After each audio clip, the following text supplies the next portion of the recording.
Hi friends, कैसे हैं आप सभी लोग। आज मैं आपके लिए एक और नई वीडियो लेकर आ गया हूँ जो साइंस रिलेटेड वीडियो है। ये कक्षा 10 की वीडियो है। इस वीडियो ये फिजिक्स के चैप्टर 1 है।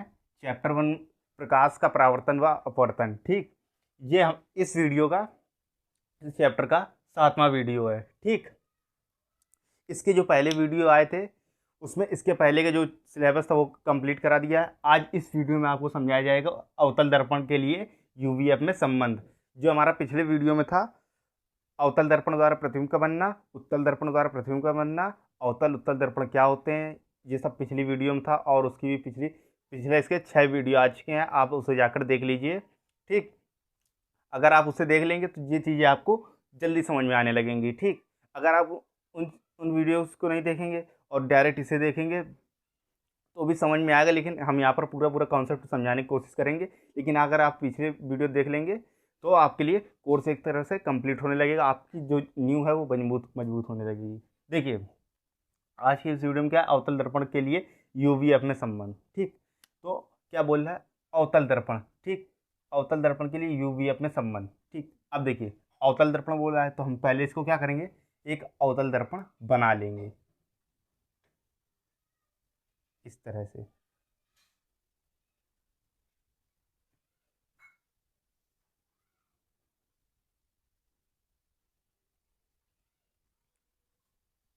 ठीक, अब देखिए, यहाँ पर इसका केंद्र होगा सी, यहाँ पर फोकस दूरी होगी एफ। ठीक, इसके एक भाग में कलाई कर दिया। यहाँ पर दर्पण का ध्रुव होगा पी। ठीक, अब देखिए, इसका जो एक सिरा है उसको नाम दे दिया गया M1 और एक सिरे को नाम दे दिया गया M2। ठीक, देखिए, अब ये कह रहा है कि हमें यूवीएफ में संबंध बताना है। यू क्या होता है, वस्तु की दूरी, वी प्रतिबिंब की दूरी, कैपिटल एफ स्मॉल एफ वस्तु की फोकस दूरी। ठीक, अब देखिए किस तरह समझेंगे। अब हमें कोई वस्तु रखनी होगी। ठीक, इसके लिए हमें आवश्यकता होगी एक वस्तु को रखने के लिए और वस्तु का प्रतिबिंब बनना होगा। ठीक, तो अब देखिए हम वस्तु रखते हैं। वस्तु कहाँ पर रखेंगे, मुख्य अक्ष के वक्रता केंद्र के पहले, अनंत और वक्रता केंद्र के पहले। ठीक, मुख्य अक्ष पर एक वस्तु रख दी जिसको क्या नाम दे दिया, ए बी। ठीक, अब देखिए, बिंदु ए से एक किरण निकलेगी। ठीक, बिंदु ए से एक किरण निकलेगी जो दर्पण के, इस तरह से एक किरण निकलेगी दर्पण के बिंदु एम पर टकराएगी। जहाँ पर टकराएगी वहाँ पर कैपिटल एम होगा। ठीक, बिंदु का नाम क्या दे दिया, जहाँ पर ये किरण टकरा रही है एम। ठीक, ये किस साइड जा रही है, दर्पण की ओर। अब देखिए, जब यहाँ पर दर्पण पर जाकर पड़ेगी, देखिए ये फिर परावर्तित हो जाएगी। परावर्तित होकर ये फोकस से परावर्तित हो जाएगी। जब ये परावर्तित होगी तो फोकस से होते हुए निकल जाएगी बाहर की ओर। अब देखिए, इस तरह से ये चली गई। अब बिंदु ए से एक किरण और निकलेगी जो वक्रता केंद्र से होते हुए दर्पण पर जाकर टकराएगी। देखिए, इस तरह से एक किरण गई, ठीक, दर्पण से जाकर टकरा गई और वापस उसी माध्यम में लौट गई। ठीक, जिस रास्ते से आई थी उसी रास्ते से लौट गई, इसी से वापस चली जाएगी। जहाँ पर ये टकराएगी, ठीक, यहीं पर वस्तु का प्रतिबिंब बनेगा। ठीक, यहाँ पर इसको नाम दे दिया गया ए डैश, ए डैश, और इसको नाम दे दिया गया बी डैश। ठीक, जहाँ पर ये टकरा रही है दर्पण से बिंदु एक किरण, ठीक, तो वहाँ से हम क्या डालेंगे, एक लंबवत, है ना, अभिलंब खींच लेंगे। अभिलंब इस तरह से खींच लिया और ये कहाँ पर टकराएगा, मुख्य अक्ष के एन बिंदु पर।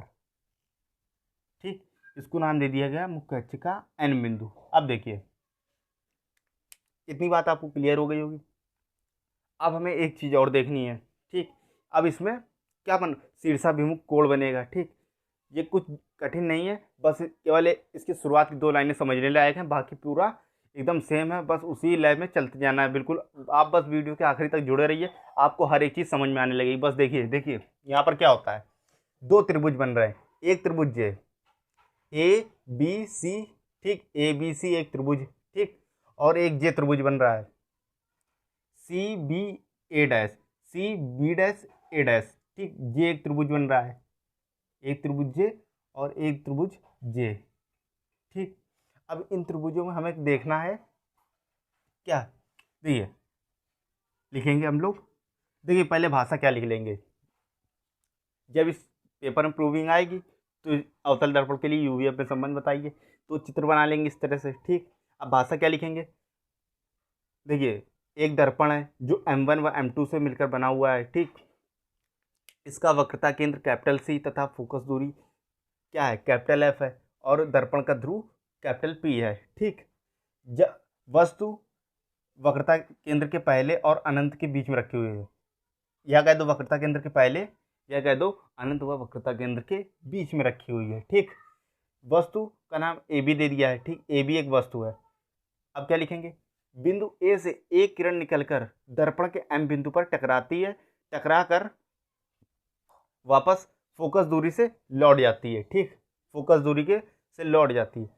अब क्या होगा, फिर बिंदु ए से एक किरण निकलेगी जो दर्पण के पास फिर से जाएगी, किससे होते हुए, वक्रता केंद्र से होते हुए, जिस मार्ग से गई है उसी मार्ग से वापस लौट जाएगी, ठीक, जिस मार्ग से गई है उसी मार्ग से वापस लौट जाएगी। अब देखिए जहाँ पर ये दोनों काटेंगे एक दूसरे को, वहीं पर वस्तु का प्रतिबिंब बनेगा, और जो प्रतिबिंब बना है उसको नाम दे दिया गया है ए डैश बी डैश, ठीक।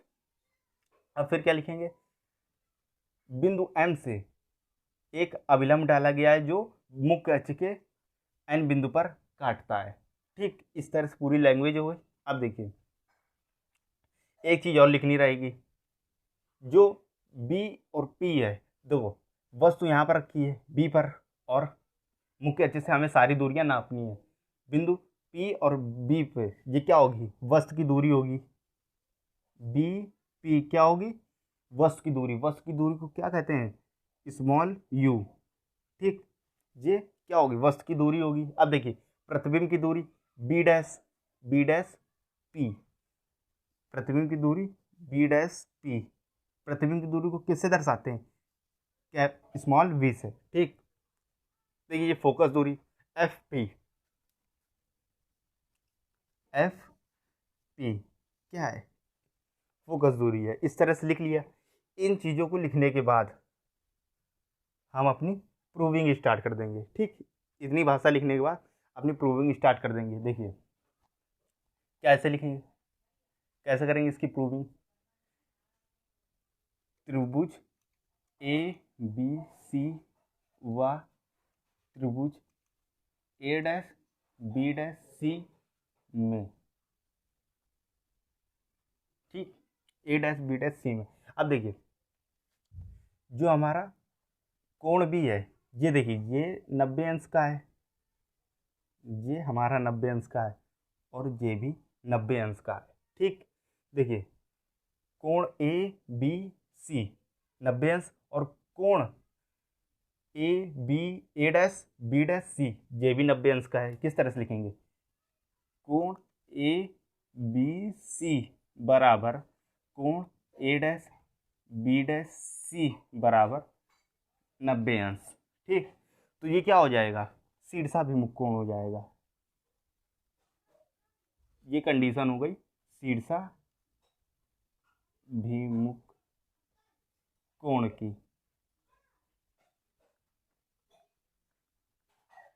ये हो गई कंडीशन शीर्षाभिमुख कोण की। अब देखिए एक और चीज लिखेंगे लाइन, अतः समरूप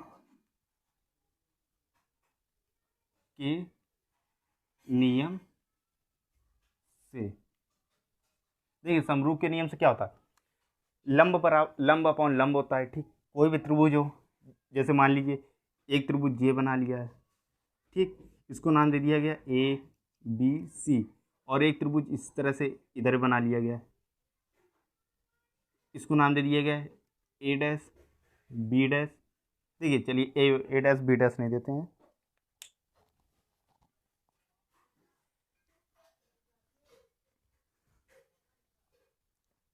इसको दे दिया पी क्यू आर। ठीक, अब देखिए ये अगर देखिए एकदम ये रफली समझा रहा है आपको। देखिए कोण बी बराबर कोण क्यू बराबर 90 अंश है। ठीक, अगर ये 90 अंश है तो देखिए क्या होगा, कंडीशन क्या होती है शीर्षाभिमुख कोण में, लंब, इसका लंब ए बी, इसका लंब ए बी है। देखिए ये 90 अंश है, इसके सामने एक भुजा कर्ण रहेगी, ये भी 90 है, इसके सामने भुजा कर्ण रहेगी। ठीक, यहाँ पर थीटा कोण है, यहाँ पर भी थीटा कोण है। ठीक, ये अलग थीटा डैश हो गया, इसके सामने थीटा के सामने वाली भुजा लंब होती है, इसके सामने वाली भुजा देखिए लंब ए बी है, अपॉन में इसका लंब लिख देंगे पी क्यू। अब देखिए आधार लिख देंगे, इसका बी सी है, इसका क्यू आर है। ठीक, बस हमें यहाँ पर भी यही करना है। ठीक, बिल्कुल जिस तरह से इन त्रिभुजों में किया गया बिल्कुल इसी में इस तरह से इसमें भी करना है।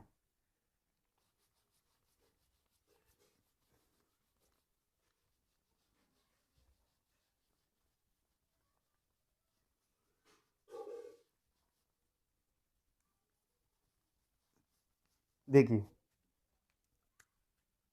समरूप के नियम से देखिए लिख लिया है। अब देखिए ए बी ये लंब है। ठीक, ए बी ये लंब है, इसका लंब देखिए क्या है, ए डैश बी है, इसका लंब ए डैश बी है बराबर में। अब इसका आधार देखिए बी सी है, इसका आधार क्या है बी सी है, और इसका आधार क्या है बी डैश सी है, बी डैश सी है। देखिए इतना हो गया, इसको क्या बना लेंगे हम, समीकरण 1। ठीक, इसको बना लिया हमने समीकरण 1। जिस तरह से यहाँ पर हमने जो चीज़ यहाँ पर कॉन्सेप्ट किया है इन दो त्रिभुजों में, उसी तरह से एक इस त्रिभुज में, ठीक, इस वाले त्रिभुज में भी करेंगे और इस वाले त्रिभुज में भी करेंगे, इस वाले में भी और इस वाले में भी। ठीक, देखिए किस तरह से। अब देखिए त्रिभुज ए डैश बी डैश एफ व त्रिभुज एम एफ एन एम में कौन सा त्रिभुज, ए डैश बी डैश एफ में, इस त्रिभुज में। ठीक, इस त्रिभुज में। ठीक, और दूसरा त्रिभुज क्या रखा है एफ एन एम में, एफ एन एम में जो ये बन रहा है। ठीक, इन दो त्रिभुजों में देखेंगे। अब देखिए इनमें 90 अंश का कौन सा है, इसमें भी बी डैश वाला ही 90 अंश का है, और इसमें 90 अंश का कौन है, एन वाला 90 अंश का है, इसमें एन वाला 90 अंश का है। ठीक, ये क्या है 90 अंश का है। अब देखिए इसी तरह से इसकी रिव्यू लैंग्वेज लिखेंगे, कोण ए डैश बी डैश एफ बराबर कोण एफ एन एम बराबर 90 अंश। ये भी क्या है शीर्षाभिमुख कोण है, शीर्षाभिमुख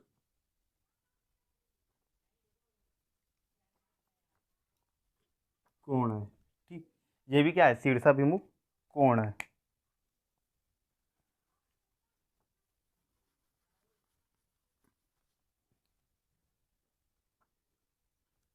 देखिए शीर्षाभिमुख कोण है।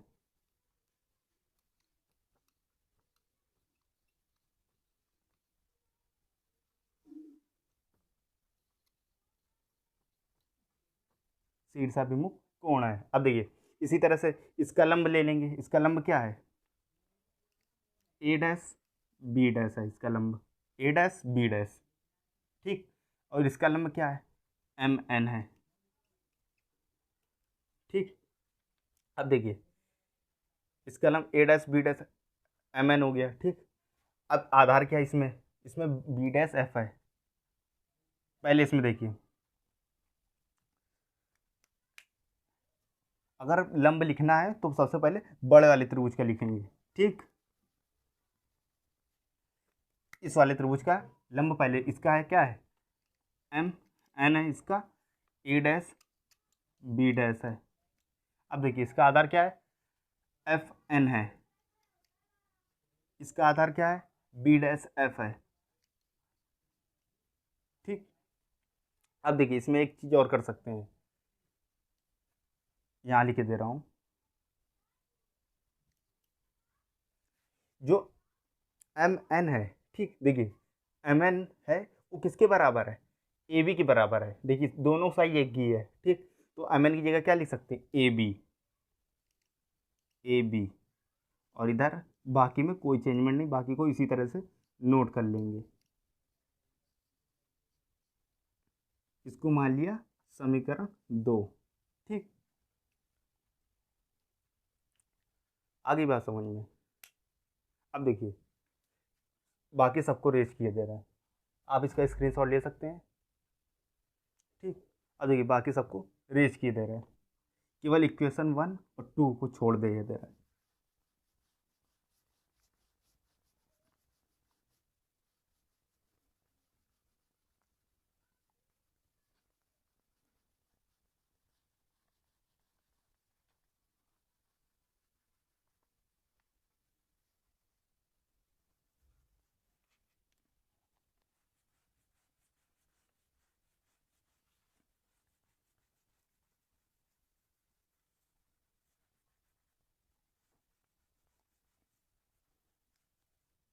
देखिए अब इक्वेशन 2 से देखते हैं, ठीक। एफ एन यहाँ लिखेंगे, यदि दर्पण का द्वारक बहुत छोटा है, ठीक, दर्पण का द्वारक का मतलब क्या होता है, ये चीज़ अगर बहुत छोटी है, ठीक, तो अगर बहुत ही ये छोटा है, ऐसे चिपका हुआ है, ठीक, अगर ये छोटा है तो बिंदु एन है जो ना, ठीक, वो किसके पास होगा, ये उभरा हुआ है, ठीक, अगर उभरा हुआ है ये बहुत ही नज़दीक हो जाएगा, इसके जो बिंदु है वो एन जो बिंदु है वो पी के बहुत नज़दीक हो जाएगा, तो क्या लिख सकते हैं, एफ एन बराबर एफ पी के, ठीक। कंडीशन क्या, दर्पण का द्वारक बहुत छोटा है, क्या है, बहुत छोटा है, ठीक, तो एफ एन बराबर एफ पी इसमें रख देंगे, इस वाले में रख देंगे, A B upon A dash B dash बराबर एफ एन की जगह F P upon B dash F, ठीक। अब इसको मान लेंगे समीकरण 3, ठीक। अब समीकरण 2 का काम खत्म हो गया।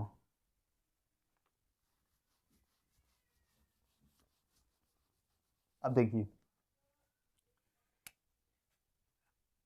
एल एच एस बराबर है, ठीक, इसका भी देखिए ये दोनों बराबर है, अगर एल एच एस बराबर होता है तो आर एच एस अपने आप बराबर हो जाता है, ठीक। देखिए क्या हो जाएगा, B C B dash C बराबर F P upon B dash F, ठीक। किससे आया, समीकरण इस तरह से लिखेंगे, देखिए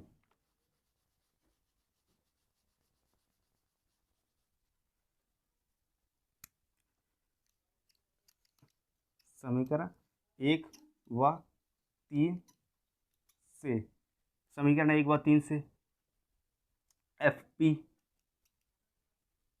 पहले इसको लिख लेंगे, B C upon B dash C बराबर F P upon B dash F, ठीक। ये एक हमारे लिए एक नया समीकरण आ गया, समीकरण नंबर 4, ठीक। अब देखिए इसमें क्या करेंगे, इतना आ गया, आप इसका इतने का स्क्रीनशॉट ले लीजिए, ठीक, ले लिया होगा। देखिए इतना आ जाने के बाद क्या कर रहे हैं, ऊपर वाला मिटा दे रहे हैं हम, रेज किए दे रहे ऊपर वाले को, ठीक।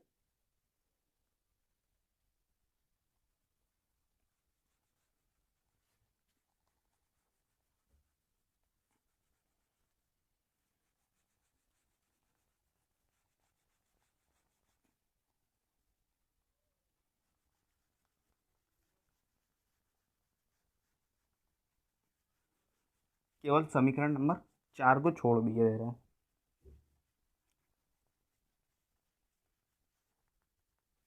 अब देखिए बी सी, बी सी को क्या लिख सकते हैं हम इस चित्र के हिसाब से, क्या लिख सकते हैं, बी सी को क्या लिख सकते हैं, बी पी। देखिए इसको किस तरह से लिखेंगे, देखिए एकदम छोटा सा, एकदम समझ लीजिए, समझने लायक है।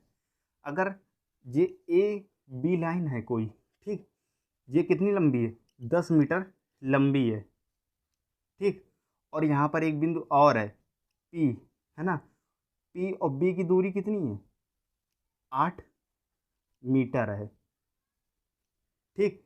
तो अब हमसे पूछेगा ए पी की दूरी बताओ, ए पी की दूरी बताओ कितनी होगी, ठीक। तो हम क्या लिखेंगे, इसकी दूरी एक्स होगी, ठीक, और पूरी दूरी कैसे निकालेंगे, इसको देखिए, ये सबसे बड़ी दूरी है एक्स, और यहाँ से यहाँ तक की दूरी 8, इसको माइनस कर देंगे, ठीक। आ गई बात समझ में, और यहाँ पर क्या आ जाएगा, 2 मीटर, ठीक। इस तरह से आपको, बिल्कुल इसी तरह से, अगर बी सी है, ठीक, बी सी हमें लिखनी है, लेकिन हमें किस तरह से लिखनी है, बी पी, है ना, देखिए क्योंकि हमें इन चीज़ों में कन्वर्ट करना है इस चीज़ को, क्योंकि हमें इन चीज़ों के मान पता है, इन चीज़ों को नहीं पता है, ठीक, तो हमें इन चीज़ों से इन चीज़ों में आना है, ठीक। देखिए बी सी क्या लिख सकते हैं, B P minus P C, ठीक। अब देखिए अपॉन में क्या है, बी डैश सी है, ठीक, तो इसको क्या लिखेंगे, P C minus B dash,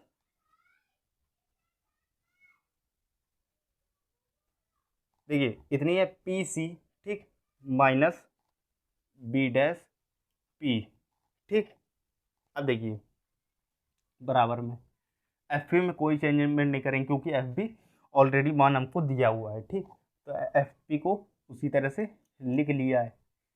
B dash F को, बी डैश एफ को क्या लिखेंगे, B dash P, B dash P minus F P,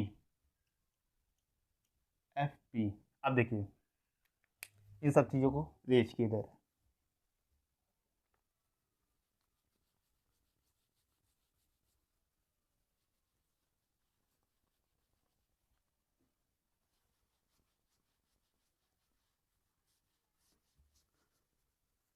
अब देखिए अब सबके मान रख देना, बस यहीं पे सबके मान रख देना। बीपी का क्या है, स्मॉल यू, इसका क्या है, पीसी का, तो ये पीसी दिया नहीं हुआ, तो पीसी क्या होती है, वक्रता त्रिज्या होती है, ठीक। पीसी क्या होती है, वक्रता त्रिज्या, वक्रता त्रिज्या को हम किससे प्रेजेंट करते हैं, कैपिटल आर से, ठीक।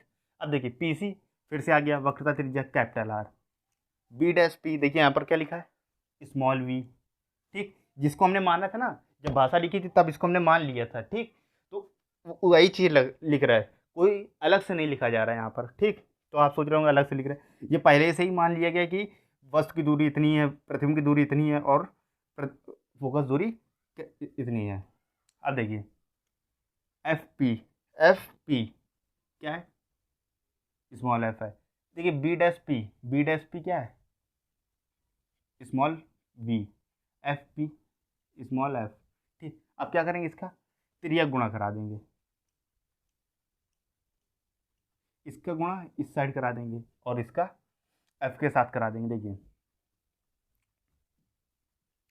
You minus r v minus f बराबर एफ आर माइनस वी। अब देखिए यू का पहले मल्टीप्लाई सब में करा लिया, क्या आ जाएगा, u we minus you f, अब आर का मल्टीप्लाई करा रहा है, तो वी आर माइनस का आएगा, माइनस और माइनस का गुणा कराएंगे तो प्लस हो जाता है, तो क्या आ जाएगा, प्लस का एफ आर बराबर, इसका गुणा करा लेंगे, इसका आ जाएगा एफ आर, इसका वी एफ, ठीक। देखिए एफ आर से एफ आर कैंसिल हो जाएगा, ठीक। अब क्या बचेगा हमारे पास, U we minus U F minus V R minus का वी एफ, ठीक। अब देखिए हमने एक फार्मूला पढ़ा होगा आपने, जब शुरुआत में हमने आपको बताया था वक्रता त्रिज्या के बारे में, तो वक्रता त्रिज्या कैसे निकाली जाती है, इसका फार्मूला होता है आर बराबर 2f। ठीक, आ गई बात समझ में। तो आर की जगह क्या लिख देंगे, 2f लिख देंगे। ठीक, आर की जगह 2f, u we minus you f, r की जगह 2, वी की जगह वी, इधर एफ। ठीक, बात वही पड़ गई, 2f बीच में वी कर दिया बस, इधर माइनस का एफ, वी एफ। ठीक, अब सबको इस साइड ले आना है, एल एच एस तरफ ले आना है, तो u we minus U F minus 2v f, इसको इस साइड लाएंगे प्लस का हो जाएगा वी एफ बराबर 0। ठीक, अब देखिए ऊपर वाला रेज की दे रहा है, आप उसका स्क्रीनशॉट ले सकते हैं।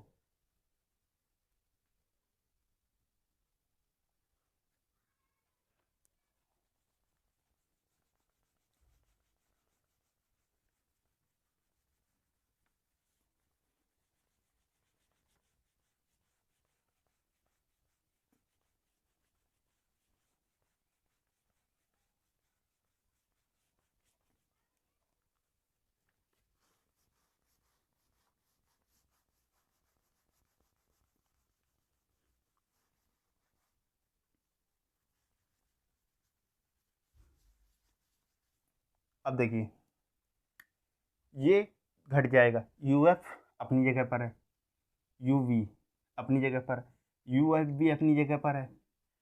देखिए ये माइनस का है, ये बड़ा है, ठीक, और ये छोटा है, तो चिन्ह किस का आएगा, माइनस का आएगा, बड़े वाले का।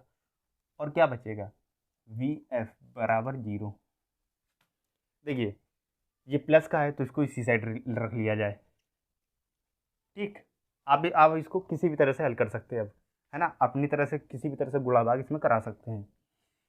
अब इसको यू एफ माइनस और माइनस का वी एफ उठाकर आर एच एस तरफ ले गए, क्या कैसा हो जाएगा, ये प्लस के हो जाएंगे दोनों।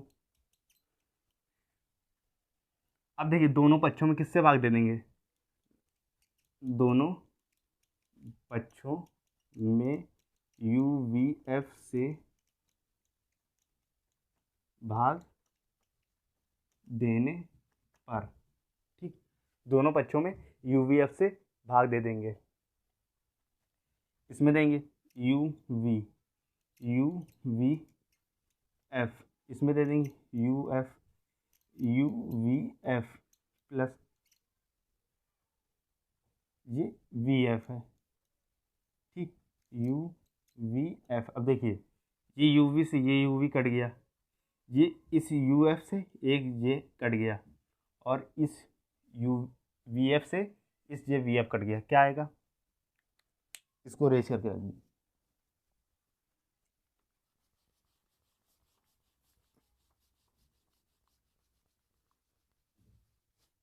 अब देखिए यहाँ क्या बचेगा, 1/f, इधर क्या बचेगा 1/v, और इधर 1 प्लस का 1/u। यही प्रूव करना था। ठीक, हमें यही इसी को प्रूव करना था, यही फार्मूला है। ठीक, जो आया निकल के यही फार्मूला है, इसी को हमें प्रूव करना था। अब आपको इस वीडियो में कुछ भी ना समझ में आया हो तो आप हमें कमेंट करके बता दीजिएगा। ठीक, कोई भी चीज़ नहीं समझ में आई हो, अगर ये वीडियो नहीं समझ में आए इसके लिए हम दूसरा फिर से वीडियो बना देंगे, आप बस एक बार कमेंट कर दीजिएगा, लाइक कर दीजिएगा, सब्सक्राइब कर दीजिएगा। आपकी जो भी प्रॉब्लम है आप हमें बताइएगा। जो इसकी पहला जो लेसन है जो कराया जा रहा है आपको, प्रकाश का परावर्तन तथा अपवर्तन, इसकी पीडीएफ आपको मिल जाएगी जब ये चैप्टर खत्म हो जाएगा, न्यूमेरिकल स्टार्ट होने से पहले आपकी इसकी पीडीएफ मिल जाएगी आपको, वो भी फ्री में मिल जाएगी। ठीक, आप इसकी टेंशन नहीं लीजिए, बस आप हमारे चैनल को सब्सक्राइब और लाइक कमेंट करके बताइए कि आपको वीडियो कैसी लगी। धन्यवाद।